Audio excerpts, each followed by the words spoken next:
Tonight, a disturbing story about sexual abuse and blackmail. And what makes it all the more troubling is the cultural shame surrounding the issue.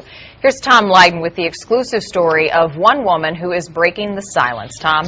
Well, guys, for B-list celebrities, having naked pictures or even a sex video on the internet has almost become a sort of badge of honor. Not so in the Somali community and many others, where such women are labeled prostitutes or worse.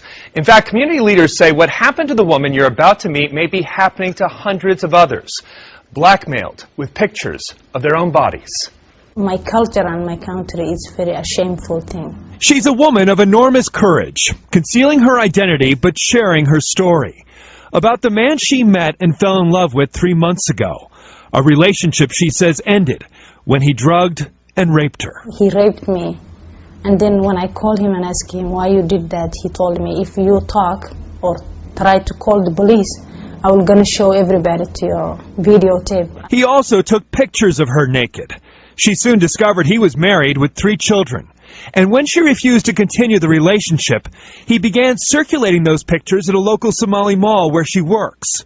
Soon he was emailing hundreds of copies for a price. You want this picture, I want to send you.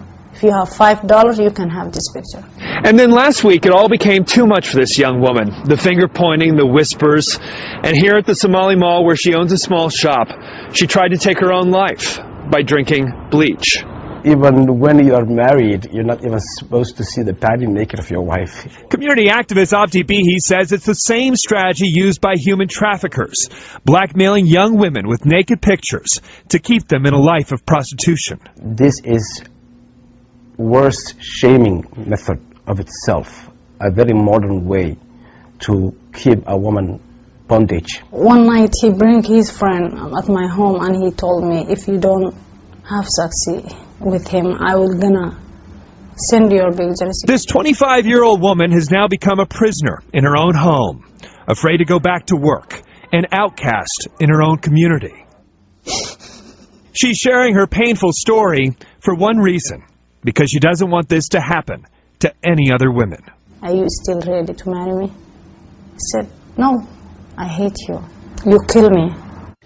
She tells me the man who did this had pictures of dozens of other naked women on his phone, and her photos have now reached Somali communities all over the U.S., Europe, and Africa. Tomorrow she's meeting with members of civil society, a group combating human trafficking.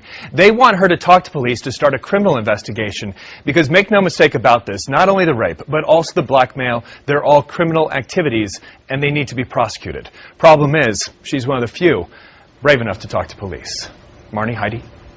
Yeah, thank you, Tom. Very brave. Good for her for doing it. No question about it.